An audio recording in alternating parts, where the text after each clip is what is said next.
Estimados participantes, continuando con nuestra tercera ponencia del curso de especialización en Derecho Procesal Civil, nos acompaña el doctor Alexander Riojas, quien es abogado por la Universidad de San Martín de Porres, cuenta con estudios de maestría en Derecho Civil y Comercial, así como de doctorado por la misma casa de estudios, y es magíster en Derecho Contencioso Administrativo y Constitucional por la Universidad de Jaén, España. Estimado doctor, le cedemos el uso de la palabra.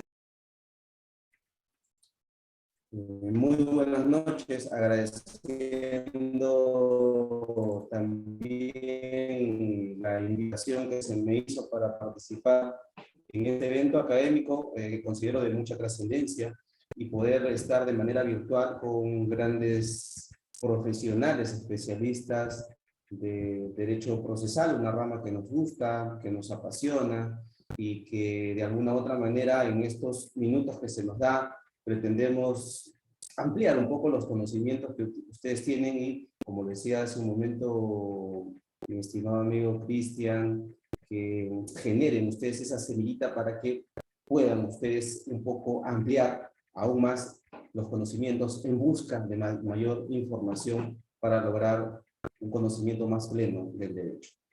Vamos a hablar de las formas especiales de conclusión del proceso, el tema que se nos ha encomendado.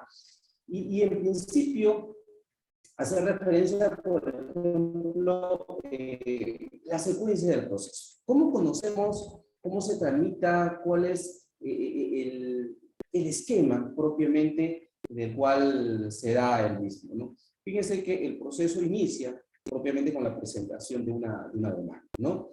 A partir de ella, una calificación, que puede ser de carácter positiva, lo que permite el traslado a la parte contraria va a efectuar la contestación como uno de los mecanismos de defensa. De ahí tiene otros adicionales que puede ser presentar excepciones, defensas previas, allanarse a la pretensión, al proceso, reconocer la pretensión o el proceso. Y luego, bajo el esquema de oralidad, vamos a tener propiamente la existencia de dos grandes audiencias, ¿no? Una audiencia preliminar y una audiencia de pruebas, ¿no? Audiencia preliminar en la que vamos a tener una conciliación, un auto de saneamiento, la fijación de puntos controvertidos, el saneamiento probatorio, para luego pasar a una audiencia de pruebas en la cual se actuarán los medios probatorios, de lo que casualmente hacía referencia el doctor Cristian, y finalmente lo normal es que la sentencia, el proceso concluye a través de una sentencia. Este es el razonamiento o el procedimiento o la secuela normal del proceso judicial. Sin embargo, pueden haber situaciones en las que no necesariamente el proceso concluya a través de una sentencia. Y vamos a encontrar, ¿no?, estas situaciones en las cuales se advierte que propiamente encontramos otros mecanismos, ¿no?, a través de los cuales se logra o se concluye el proceso. El mismo código, nuestra norma procesal, establece, ¿no?, cuáles son estos otros mecanismos, ¿no?, de conclusión del proceso judicial. Y entre estos encontramos a la conciliación, en primer lugar. Y hablemos de la conciliación como un mecanismo, ¿no?, mediante el cual existe un acuerdo. Un acuerdo de las partes, ¿no?, mediante el cual quieran componer, solucionar, ¿no?, este conflicto de intereses. Teniendo en cuenta, siempre que estemos hablando de derechos disponibles, este acuerdo conciliatorio, iniciado ya el proceso, puede darse fuera de él o puede darse al interior del mismo. No estamos hablando, no estamos haciendo referencia, estimados amigos, al hecho por el cual se exige como requisito el tema de la conciliación, ¿no? Bien sabemos como que en los procesos civiles es un requisito para el inicio del proceso judicial un acta de conciliación. Y definitivamente estamos hablando de un acta de conciliación en la que no hay acuerdo, ¿no?, o la parte invitada no participa, y este documento nos sirve para poder dar inicio al proceso judicial. Pero ya iniciado el proceso judicial, nada impide, ¿no?, que las partes puedan llegar a un acuerdo, ¿no?, y puedan presentar este acuerdo ante el juez para concluir el proceso, o dentro del proceso judicial, bajo el esquema que tenemos de oralidad, bajo un momento o una fase de conciliación, poder también solucionar esta circunstancia.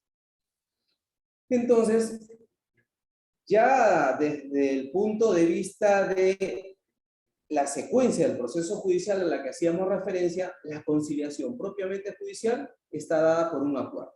Un acuerdo, ¿no?, que tienen los sujetos procesales, ¿no?, y que definitivamente se da al interior y con presencia y participación de la jueza. Y hablemos también que bajo el esquema de oralidad es muy importante que un juez sea, además de la persona que resuelva el conflicto de intereses, tiene que ser una persona que va a buscar, deba propender, deba lograr la conciliación judicial. ¿Sí?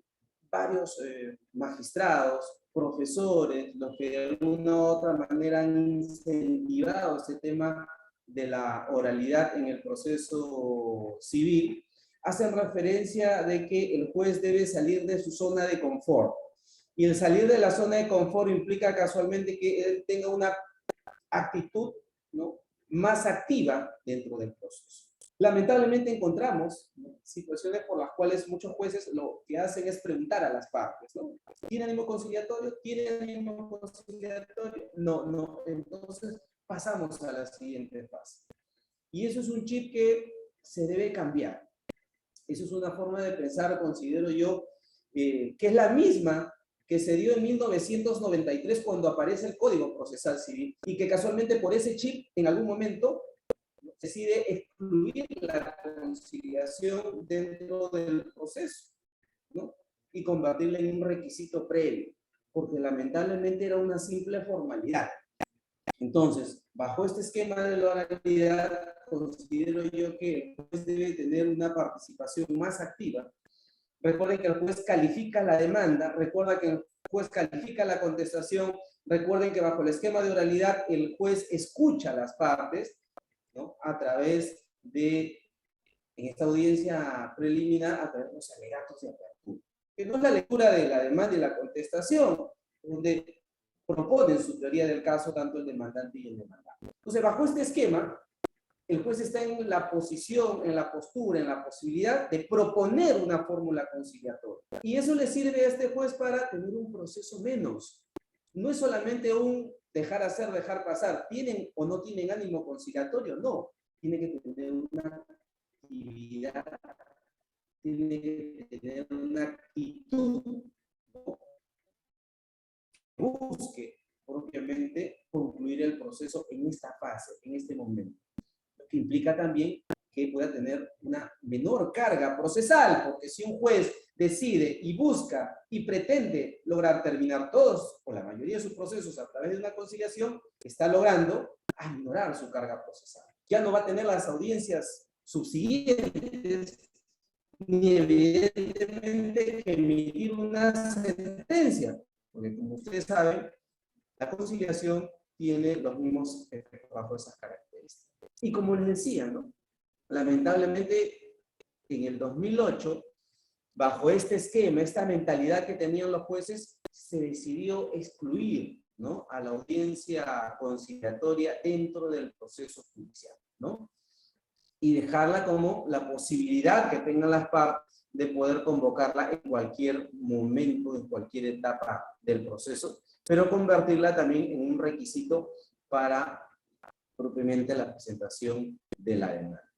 ¿Por qué se modificó el artículo o por qué se excluyó propiamente la conciliación intraprocesal, ¿no? Consideramos que en muchos casos el demandado no concurría a esa audiencia, por consejo muchas veces del abogado.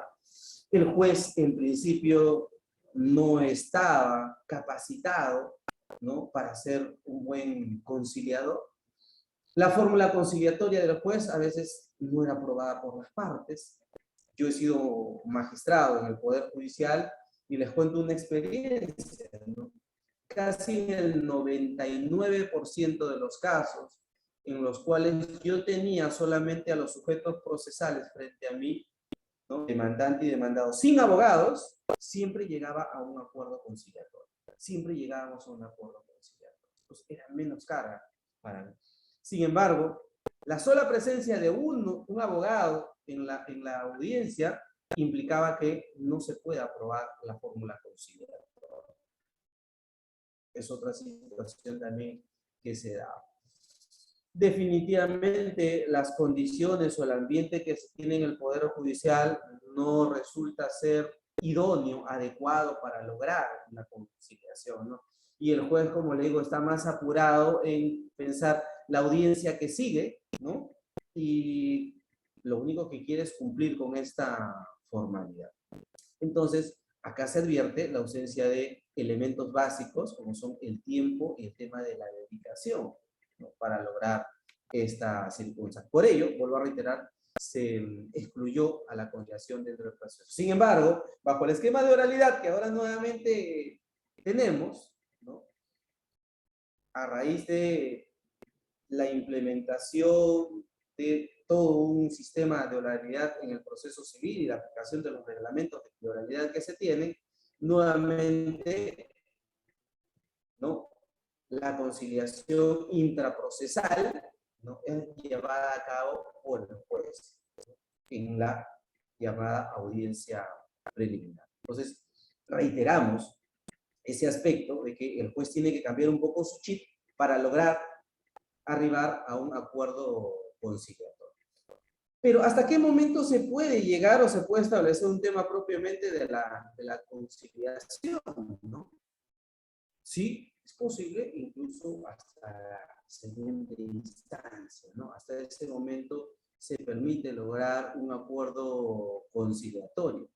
Aun cuando haya un recurso de apelación, las partes se les faculta. La norma permite propiamente que ellos puedan solucionar este conflicto de intereses hasta este momento, ¿no? Y tener en cuenta que evidentemente el juez tiene que velar, tiene que verificar, tiene que tomar en cuenta que los acuerdos conciliatorios estén dentro del marco legal y sobre todo se refiera a derechos que son de carácter disponible, porque hay algunas pretensiones que no tienen un contenido de disponibilidad y por lo tanto es imposible, ¿no?, que el juez pueda lograr una conciliación en estos aspectos, ¿no? Entonces, cuando haya la posibilidad de que el titular del derecho disponga sin ningún tipo de restricción, y básicamente hablamos de que existe un contenido propiamente patrimonial, nos encontramos frente a esta posibilidad. Este acuerdo conciliatorio, vuelvo a reiterar, tiene que tener el respaldo o la aprobación propiamente. Y este acto procesal es equiparado al de una sentencia. Y al de una sentencia con autoridad de cosa juzgada. Es decir, no es cualquier acto procesal al interior del proceso judicial. Es un acto procesal que tiene mucha trascendencia y sobre todo, fíjense que va a tener un mérito ejecutivo, ¿no? Porque el acuerdo al que han arribado las partes, donde hay un compromiso tanto del demandante como del demandado, que debe haber el cumplimiento de determinadas obligaciones de uno frente al otro, ¿no? En caso de incumplimiento se puede ejecutar este aspecto, ¿no?, bajo el llamado proceso único de ejecución. Luego, además de la conciliación, que es el acuerdo en el que llegan las partes, otro de los mecanismos mediante los cuales concluye el proceso judicial es a través del allanamiento y el reconocimiento. Figuras interesantes, algunas de aplicación, otras no, porque en la práctica vamos a ver que una de ellas es poco utilizada en el proceso judicial, poco aplicada en la práctica por los abogados, ¿no? Y hay que tener en cuenta que casualmente cuando se hace referencia al allanamiento, ¿no? Precisar el tema de la pretensión. Y hablamos que cuando uno inicia un proceso judicial, lo hace con la intención de que su pretensión, ¿no?, sea reconocida mediante una decisión judicial y evidentemente esta sea puesta de manifiesto en la realidad. La concretización de una norma a través de una resolución judicial.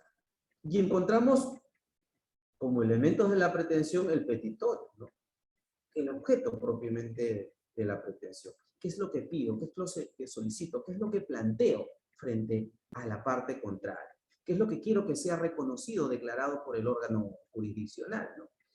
Y ahí hablamos, por ejemplo, de una nulidad de acto jurídico, una resolución de un contrato, una indemnización de daños y perjuicios, ¿no?, donde se advierte propiamente el objeto de la pretensión. Y tenemos en segundo lugar la causa petente. Las razones, ¿no?, el sustento del por qué yo estoy planteando mi pretensión. Y ahí encontramos dos elementos muy importantes, ¿no?, la fundamentación fáctica y la fundamentación jurídica. Y que ahora, bajo el esquema de oralidad, mucho se hace referencia, ¿no?, a la llamada teoría del caso. Teoría del caso es una herramienta, ¿no?, que se tiene al interior del proceso judicial, pero que es una herramienta que tiene tres elementos, ¿no?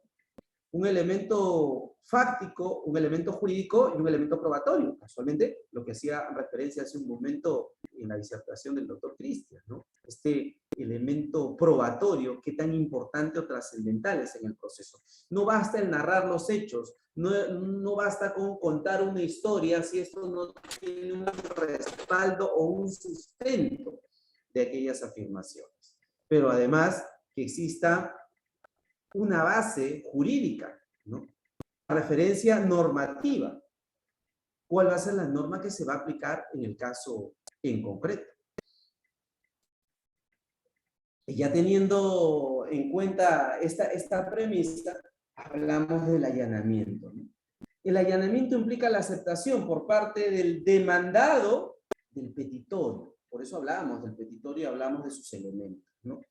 Entonces, el demandado solo va a aceptar lo que está planteando el demandante en su pretensión, lo que está solicitando. Si planteo un desalojo por vencimiento de contrato, acepto, ¿no?, me allano a esa pretensión. Si me están planteando una obligación dineraria, sí, acepto que debo. Si se está planteando una razón del contrato, acepto que se resuelva el contrato. Entonces, bajo estas características, el allanamiento es un acto jurídico procesal al interior del proceso por el cual la parte pasiva de la relación jurídica procesal acepta la pretensión, el pedido planteado por su parte contraria, ¿no? Y entender que cuando uno se allana, no hay cuestionamiento en cuanto al petitorio, ¿no? No hay una defensa, sino por el contrario, hay una aceptación, ¿no? Es cuando nos casamos, ¿no? Quienes se han podido casar, es un allanamiento total, ¿no? ¿Acepta usted? Sí, la acepta. Con sus defectos, sus virtudes, usted acepta todo, ¿no? Igual. El allanamiento, al igual que el matrimonio, ese sí, acepto, es un allanamiento bajo estas características. Pero ese allanamiento puede ser de manera total o de manera parcial, y eso implica que si hay un allanamiento de el pedido o la pretensión realizada por la parte demandante, la secuencia inmediata es que el juez deba expedir una sentencia. Una sentencia en la cual evidentemente se reconozca el derecho que la otra parte se ha allanado o ha aceptado a la misma. Pero el allanamiento puede ser parcial, no necesariamente el demandado dice, lo acepto todo, no. En parte. Todo no. Solamente un aspecto o algunos aspectos de las pretensiones que se han planteado. Bajo ese supuesto, evidentemente, se da esta situación en la cual el juez tendría que expedir una sentencia con relación a lo que se ha allanado y respecto de lo que no, el proceso continuará. Pero fíjense, esto implicaría que haya 2 resoluciones judiciales finales por parte del juez. Planteamos esa duda. Implicaría de que el juez, al advertir un allanamiento parcial, es decir, me allano de algunas circunstancias, ¿el juez tendría que resolverlo todo al final o puede emitir una resolución con relación a lo que se ha allanado y concluir el proceso con relación a esa pretensión y continuar el proceso respecto de las otras pretensiones en las cuales no se ha allanado la parte contraria?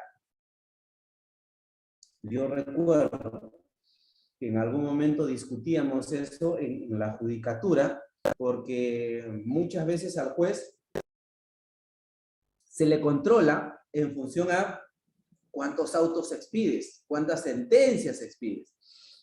Entonces muchas veces decía, nos conviene porque sacamos 2 resoluciones, ¿no?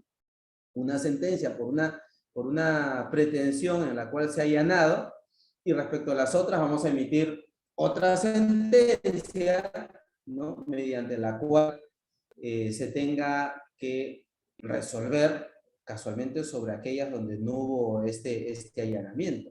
Y yo puedo poner, ¿no?, dentro de mi récord, ¿no?, de producción, que en un proceso judicial se han dado 2 resoluciones bajo este aspecto. Entonces, eso también lo dejamos para el debate, ¿no?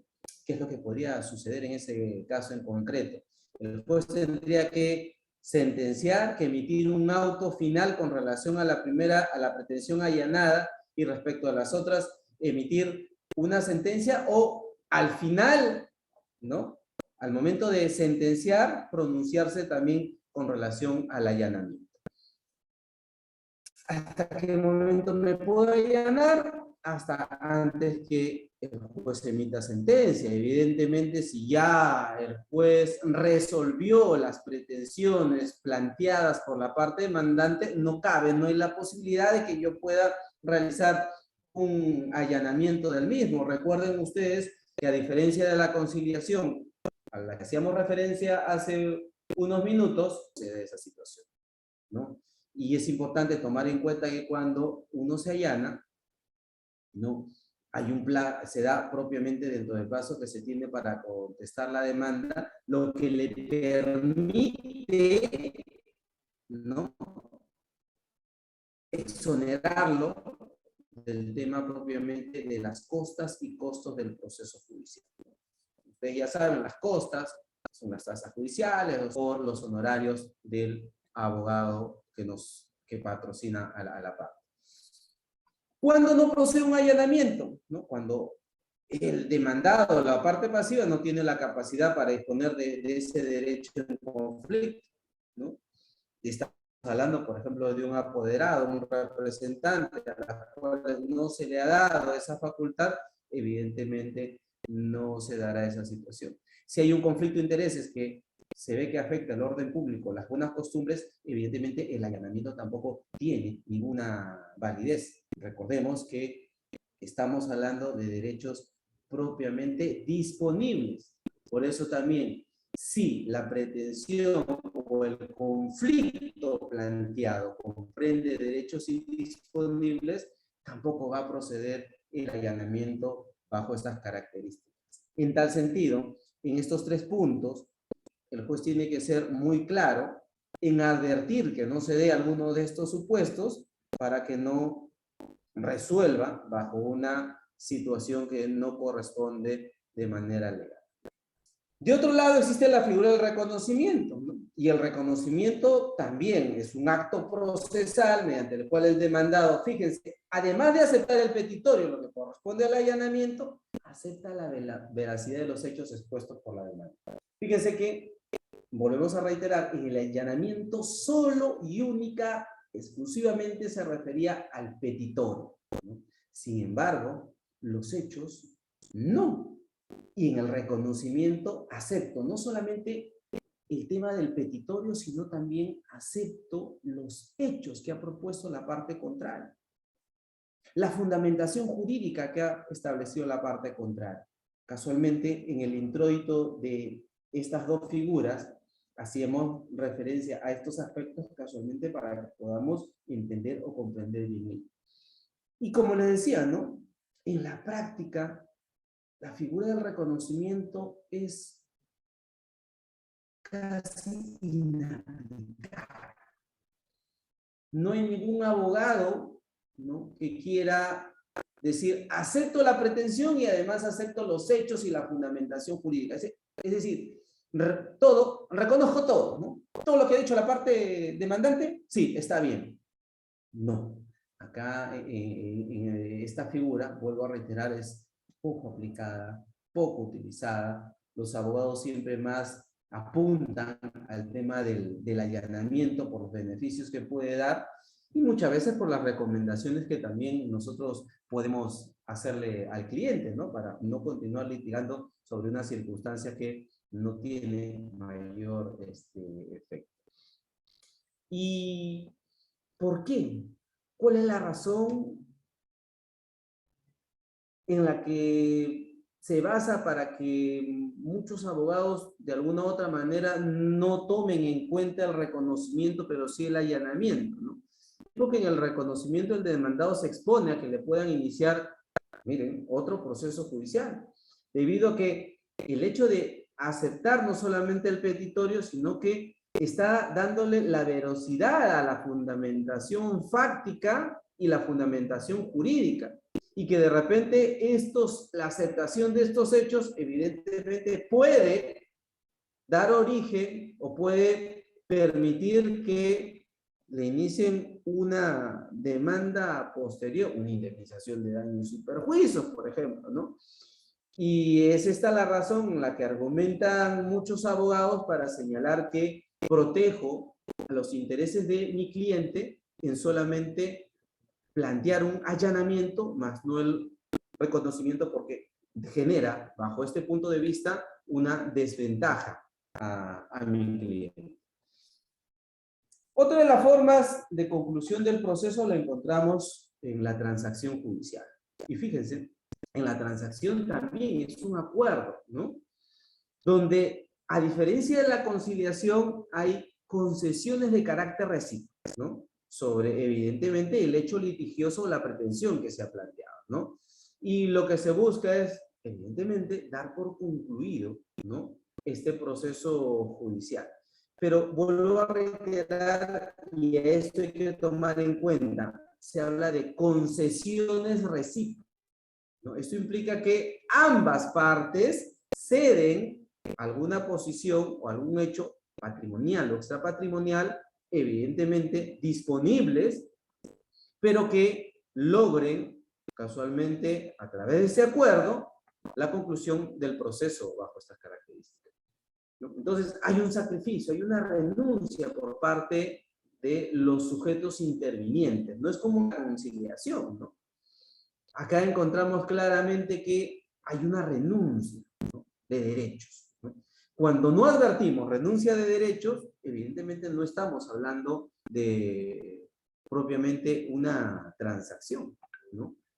Tiene ya otras características bajo este efecto. Entonces, ¿qué es lo que se requiere en la transacción? La participación de las partes, o quienes tengan poder propiamente para ello. Esta debe ser planteada por escrito, ¿no? Fíjense que la transacción no se puede realizar ante el juez, mientras que yo puedo solicitar ante el juez que se lleve a cabo una audiencia conciliatoria. Las partes pueden solicitar eso al juez. En la transacción no, necesariamente esta tiene que llevarse a cabo, ¿no?, mediante un acto que se presenta al proceso, donde se va a poner en conocimiento el contenido, ¿no?, del acuerdo transaccional. Y hay una legalización de la firma ante el secretario respectivo, ¿no? Puede darse en algunos casos que esta transacción también pueda o requiera necesariamente realizarlo por escritura pública o con firma legalizada, y esto está amparado en nuestro Código Procesal Civil bajo estas características, ¿no? Al igual que los anteriores mecanismos alternativos de solución del conflicto, preguntar hasta qué momento se puede transigir, hasta qué momento puede darse la posibilidad de que el proceso concluya, ¿no?, a través de la transacción. Y conforme se regula normalmente, incluso el proceso estando ante la Corte Suprema, ante haberse planteado un recurso de casación, es posible, ¿no?, que se pueda llegar a un acuerdo transaccional bajo estos efectos. Entonces vemos cómo se advierte una posibilidad incluso mayor que en el caso de la conciliación. En la transacción podemos llegarlo hasta la Corte Suprema si hay interés de llegar a un acuerdo transaccional antes de que se emita la sentencia casatoria. Puedo yo transar con la parte contraria. Y evidentemente este acto procesal también, ¿no?, tiene, que concluye el proceso, tiene la autoridad de cosa juzgada, ¿no? Y evidentemente, bajo este afecto también, un mérito ejecutivo que se puede dar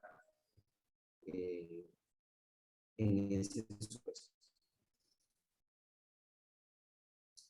Nada impide que, pese a que en el proceso judicial ya existe una resolución que tenga la autoridad de cosa juzgada, las partes podrían establecer, ¿no?, un acuerdo con relación a la obligación, ¿no? Pueden novarla, prorrogar el plazo para el cumplimiento, convenir en una dación en pago o celebrar un acto jurídico destinado a regular o modificar el cumplimiento de la sentencia, ¿no? Pero este acto no tiene el contenido propiamente, o no se puede hacer referencia a que estamos ante una transacción, ni tiene los efectos de esta. ¿Por qué? Porque en primer lugar ya hay una decisión judicial, y lo que estamos haciendo es acordar cómo se va a llevar a cabo el cumplimiento de esta decisión judicial. Y a este acto no podría considerarse, o no puede ser llamado propiamente transacción bajo estos supuestos. Hay que tener en cuenta que el tema de los poderes ejecutivo, legislativo, el Ministerio Público, ¿no?, solo pueden llevar a cabo la transacción con aprobación expresa, ¿no?, de la autoridad o funcionario competente para ello. Es decir, hay una limitación en cuanto a que cualquier representante del Estado pueda decidir mutuo propio llevar a cabo una transacción. Requiere de una aprobación expresa. Estamos hablando de una resolución, ¿no?, al interior del ente estatal que le faculte a quien está actuando en nombre de este ente al interior de un proceso judicial a realizar propiamente esta circunstancia. Cuando el juez aprueba la transacción, cuando lleva a cabo este acto, es porque él advierte que hay concesiones de carácter recíprocas, ¿no? Él advierte también que estas concesiones se refieren a derechos patrimoniales. Advierte también que no hay una afectación del orden público a las buenas costumbres, ¿no? Y bajo estos aspectos dice, oye, sí, vamos a dar por concluido el proceso judicial porque se ha alcanzado a todas las pretensiones propiamente bajo este aspecto, y evidentemente ya no tengo nada sobre lo que, disculpen, se pone fin, ¿no?, al proceso judicial bajo estas características, ¿no? Puede darse, al igual que en el caso de la conciliación, que se trancen solamente respecto de algunos aspectos y otros no. Evidentemente también se llevará a cabo esta circunstancia a la que hacíamos referencia con relación a la conciliación o al reconocimiento parcial, al allanamiento parcial, disculpe. Entonces, bajo estos efectos es muy importante, ¿no? Y vuelvo a reiterar, ¿qué es lo que pasa al interior del proceso judicial cuando solamente me allano, concilio, o en este caso transo en parte, ¿no? ¿Qué implica al interior del proceso judicial? ¿Cómo debe actuar el juez en ese caso? ¿Es en la sentencia en donde recién va a resolver todo ello? o se puede emitir, como en el caso del allanamiento, un auto o una resolución que concluye esa pretensión. Sin embargo, respecto de las demás, continuamos, pues, vuelvo a reiterar, en la sentencia donde va a haber un pronunciamiento total. Además de la conciliación, la transacción, el allanamiento, el reconocimiento, otro de los mecanismos implica el desistimiento, ¿no? El desistimiento es una manifestación de voluntad, ¿no? Evidentemente puesta al interior del proceso judicial a través de un escrito judicial. Y acá puede darse dos situaciones en las que yo renuncio a la pretensión o renuncio al proceso. El código hace referencia propiamente que puedan haber tres tipos de desistimiento. Desistimiento de la pretensión, del proceso o de un acto procesal. Pero bajo los efectos de lo que estamos analizando, ¿no? Nos limitaríamos a hablar de el desistimiento de la pretensión, es decir, ya no quiero continuar con lo que originalmente pedí, o no quiero continuar con la secuela del proceso judicial, ojo, con la secuela del proceso judicial. Porque estamos hablando de un acto procesal, esto no va a dar la conclusión del proceso, salvo que estuviéramos hablando de que se resolvió, se sentenció, ¿no? Y yo apelé y ahora me desisto del acto de apelación para que la sentencia quede firme, que se pueda dar esa situación. Y evidentemente, tanto en el desistimiento de la pretensión del proceso o de un acto procesal, hay situaciones completamente distintas que vamos a tratar de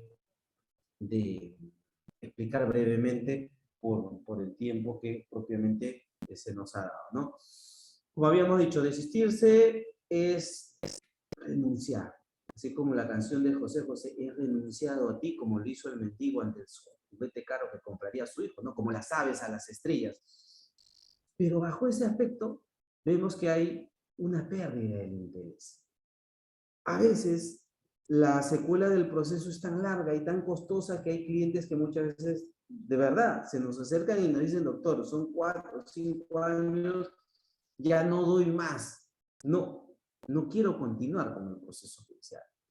Veo que se han presentado los escritos, yo mismo he ido al proceso, he hablado con el juez. Bajo el tema de virtualidad, ni siquiera lo conocemos al juez, ni siquiera lo hemos podido ver al juez. El juez te escucha, nunca me escuchó. Se crearon plataformas que solamente fueron un saludo a la bandera. Entonces, hay clientes en los que te dicen, doctor, no doy más, ¿no? Y me desisto, ya no quiero saber nada ya del proceso, ya no me interesa reclamar eso porque al final me está saliendo más caro, ¿no? Y me va a salir más caro continuar con el proceso que lo que originalmente había planteado. Entonces, en el desistimiento del proceso se concluye el proceso, es decir, el trámite o la secuencia, ¿no? Pero la pretensión está intacta, la pretensión todavía continúa.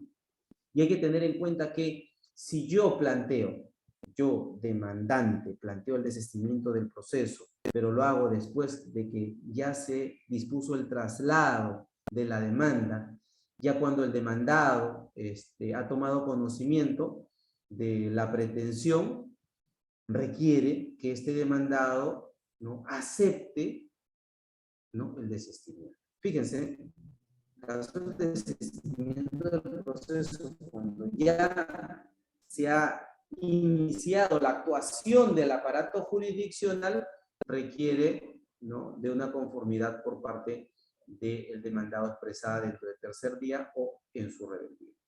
Si se opone al desistimiento, ¿no? Si se opone básicamente a ese desistimiento, el mismo, ¿no?, ya no tiene eficacia, no tiene sentido, y evidentemente vamos a continuar con la secuela del proceso. Es decir, el demandado dice, tú te podrás haber desistido, pero yo quiero seguir. Y nos vamos hasta el final. Tú iniciaste esto y nos vamos hasta el final, hasta lo que se tenga que resolver. Esa es básicamente la lógica que se dé bajo estas circunstancias. ¿Se puede desistir también de un acto procesal? Sí, como les decía, apelé de la sentencia porque la consideraba injusta, X, pero después dice, me arrepiento. ya no va a subir a la sala, de repente confirma, no, mejor me desisto y puede darse la situación de que si estamos hablando de el desistimiento del recurso de apelación, ¿no? La sentencia ya quedaría propiamente firme bajo los efectos que se dan, ¿no? Entonces, ¿cuáles son las consecuencias? Encontramos que cuando nos desistimos del proceso, vuelvo a reiterar, la pretensión no se ve afectada, lo que me permite poder iniciar otro proceso, ¿no? Evidentemente voy a interponer una nueva demanda, lo que no va a significar que se pueda plantear alguna excepción bajo esta característica del desistimiento del proceso. En cambio, cuando yo me decido de la pretensión, ahí sí, es afectado, ¿no? Y por lo tanto, en este caso ya no se puede iniciar otro proceso bajo la misma pretensión ni contra el mismo demandado.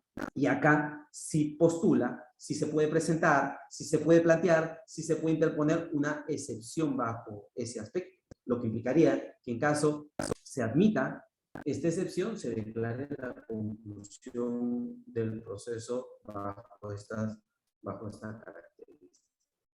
Entonces, en el desistimiento de la pretensión no se requiere propiamente un consentimiento del demandado, ¿no? Mientras que en el desistimiento del proceso sí, ¿no? Y, como lo decíamos, si se plantea, disculpen, si se plantea una posición, el proceso tiene que continuar.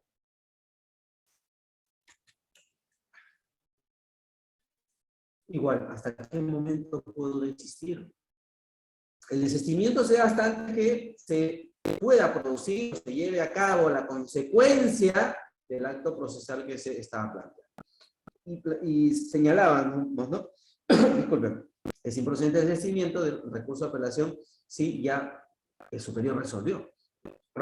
Confirmó, revocó la sentencia. ¿De qué no voy a desistir si el acto procesal ya, del cual supuestamente me quería decir, ya tuvo las consecuencias o los efectos de los cuales yo estaba tratando o evitando que se lleven a cabo, ¿no?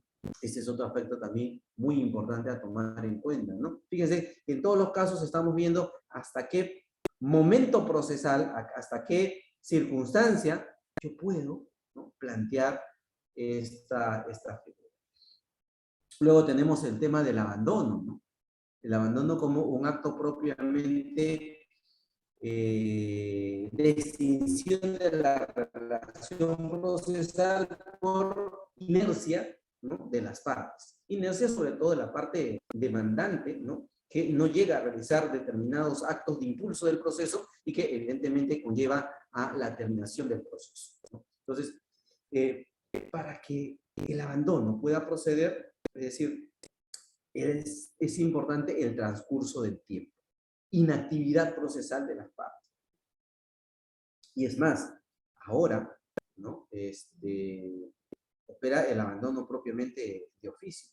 Y muchas veces hacíamos referencia, me acuerdo en clase, cuando decíamos, si la finalidad del proceso es resolver un conflicto de intereses o una incertidumbre jurídica, el abandono, en lugar de lograr propiamente, y que es una obligación del juez, ¿no?, de llevar a cabo este acto de resolver el conflicto de intereses, ¿cómo podría existir una figura que de alguna u otra manera ataque esta circunstancia ante la pasividad, ¿no?, en este caso del demandante?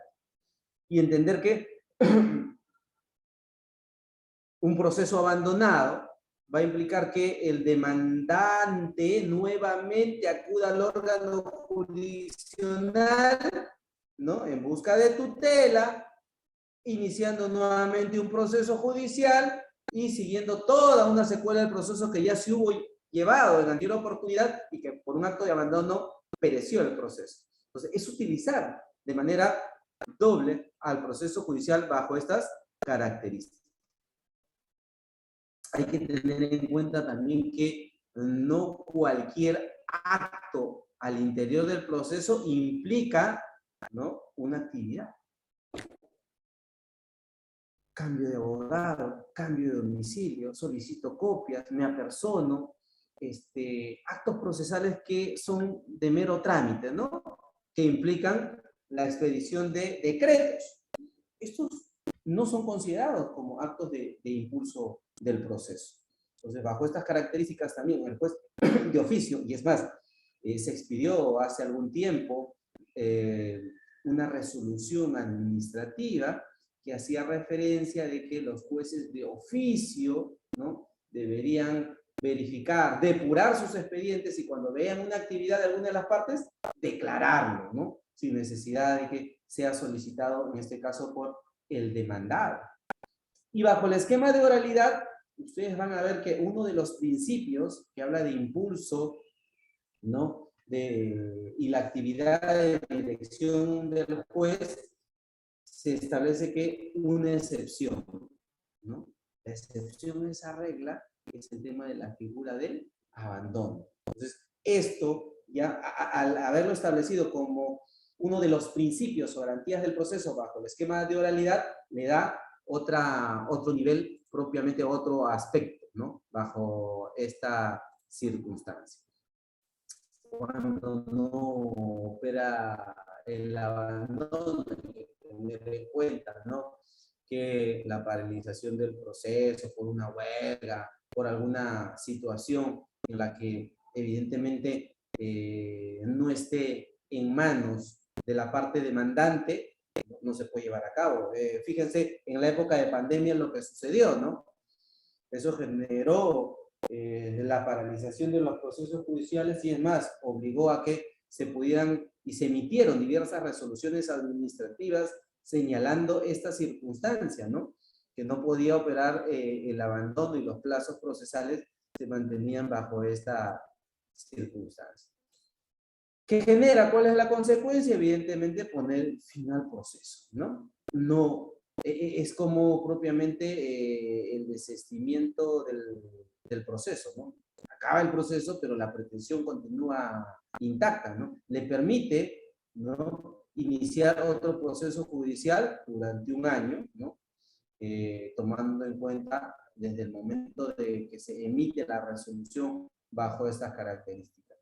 Después de transcurrido ese año, donde se declaró el abandono del proceso, ¿no?, puedo iniciar otro proceso con la misma pretensión, ¿no? Pero, si volviera a caer en un estado de abandono, este segundo proceso, evidentemente se habla de una extinción del derecho pretendiente. Es decir, ya no poder plantear una tercera, ¿no?, demanda bajo estas características, porque si en dos oportunidades cayó en un abandono del proceso, hablamos de una negligencia, ¿no?, no interés en llevar a cabo la solución del conflicto nos establece bajo estas características, ¿no? Este es un aspecto que también tenerlo en cuenta. La norma procesal establece que no hay abandono si luego de transcurrido el plazo el beneficiado con él realiza un acto de impulso procesal. Y estamos hablando propiamente de la actuación que también podría llevar a cabo la parte contraria, ¿no? Entonces, si bien el demandante es el obligado a impulsar el proceso judicial, a veces por un error, entre comillas, el demandado puede realizar un acto y evidentemente el proceso puede darse bajo estas circunstancias.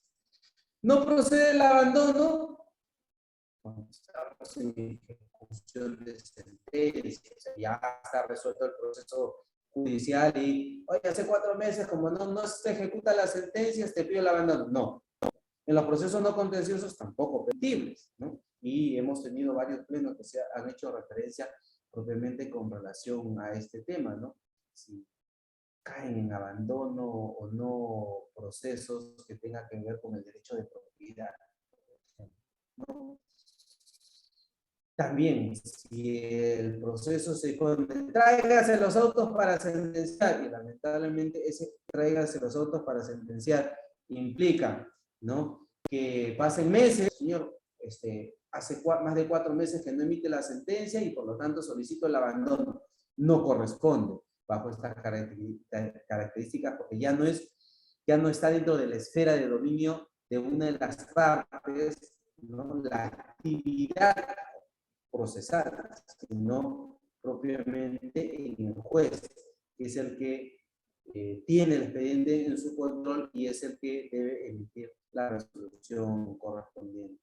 Igual, si el juez hubiera ordenado la realización de una pericia, de un acto procesal donde no implique la actividad, en este caso del demandante, sino de incluso terceros, también el proceso no va a caer en abandono. Y algunas otras situaciones en las que pueda establecer propiamente la ley, ¿no?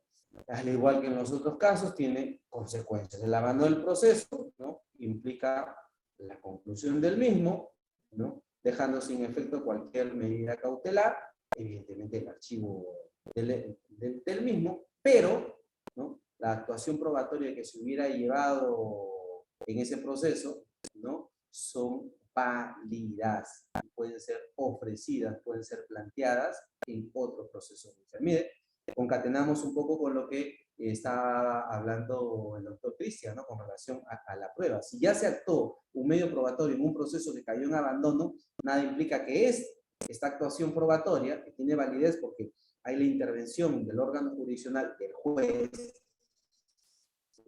que pueda ser utilizada en otro proceso judicial.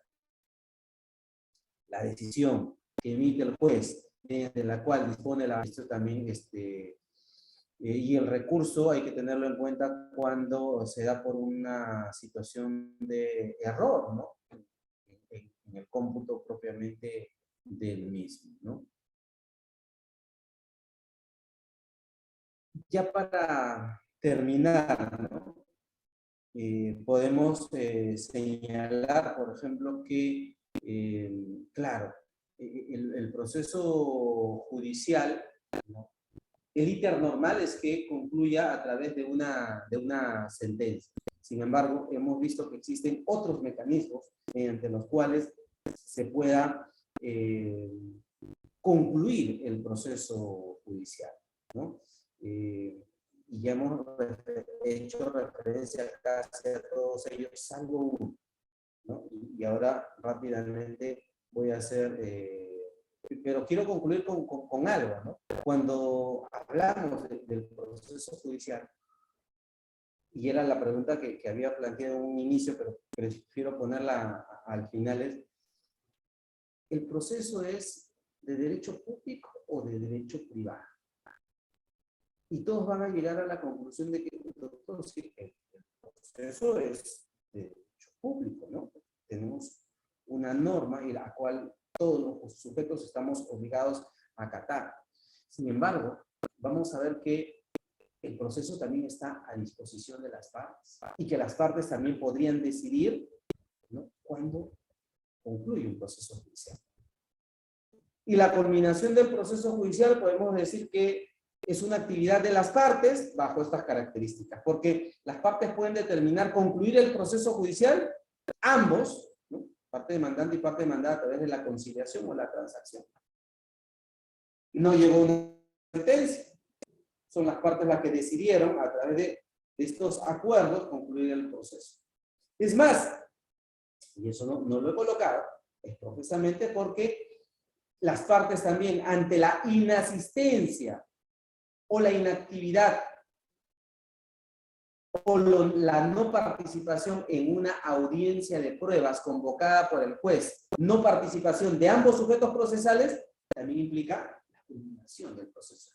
Fíjese, el código hace referencia en un capítulo a todos los mecanismos que hemos hablado. Sin embargo, fuera de estos mecanismos, encontramos que otra de las formas de conclusión del proceso es cuando las partes, demandante y demandado, no acuden a la audiencia de prueba.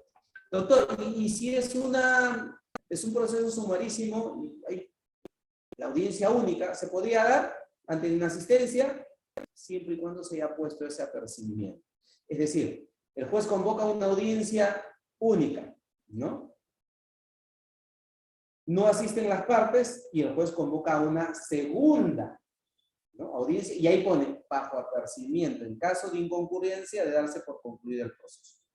Eso es lo que se ha establecido en múltiples resoluciones judiciales, ¿no?, cuando haya el apercibimiento.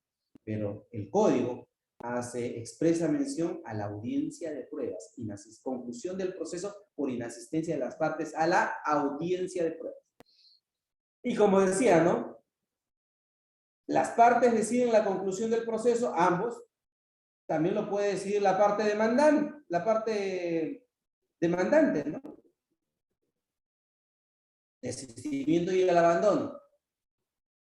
Es el demandante el que ha decidido que ya no continúe el proceso. Y el demandado también podré determinar la conclusión del proceso si aplico el allanamiento o aplico el reconocimiento. Entonces, fíjense, entonces podríamos decir que si bien el proceso civil es de carácter público, hay algunas actividades que hacen pensar o creer que también tiene un aspecto privado y que las partes pueden determinar la conclusión del proceso y no necesariamente bajo el mecanismo normal, ¿no? Por ejemplo, hay algunos libros, formas anormales de conclusión del proceso, ¿no? O diversas que tienen que ver con algo que no es lo regular, ¿no? Porque lo regular es que acabe con una sentencia. Estos mecanismos, fíjense, todos tienen que ver con una intervención, sea de una de las partes, demandante o demandado, o ambas, que decidan, ¿no?, concluir propiamente el proceso judicial. Eso es todo de mi parte. Si existe alguna pregunta o alguna duda, evidentemente el tiempo es muy corto, muy mezquino para poder desarrollar con mayor amplitud estos temas, pero hemos tratado de establecer algunos puntillazos, ¿no? Algunos aspectos generales para entender y sobre todo plantear por ahí. Soltamos algunas preguntas que de repente nos lleven a un análisis y nos permitan también investigar un poquito para tratar de darle respuesta a la misma. Muchísimas gracias nuevamente a los organizadores por permitirme, vuelvo a reiterar, de manera virtual, participar con grandes profesionales y sobre todo grandes amigos que nos une propiamente el derecho procesal civil, del cual vivimos, por el cual vamos a morir y por el cual siempre buscamos tener, como ustedes, muchos adeptos, muchas personas que se interesen por aprender y por tratar de continuar desarrollando, ¿no? Sobre todo ustedes, las nuevas generaciones de abogados que busquen de alguna u otra manera nuevos mecanismos, nuevas formas, que de repente el derecho procesal pueda seguir evolucionando como lo ha venido haciendo hasta ahora. Muchísimas gracias y quedo alguna pregunta por parte de cualquiera de los participantes. Muchas gracias, estimado doctor, por su grata ponencia. Y sí, efectivamente, de manera rápida, porque como lo mencioné, el tiempo es corto, hay una pregunta de parte de Cristian Muñoz, quien dice: buenas noches, gracias por su disertación.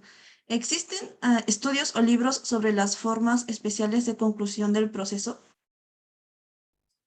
Por lo general, casi en la mayoría de bibliografía que le hemos encontrado, está al interior de cualquier libro de derecho procesal y así como nuestro amigo hace referencia o ha hecho alusión a un trabajo académico muy importante, nosotros también publicamos hace algún tiempo este libro sobre el tema de la oralidad en el proceso civil, derecho procesal civil, oralidad, doctrina y análisis por juristas editores, donde en un capítulo hacemos referencia también a estas formas especiales de conclusión del proceso.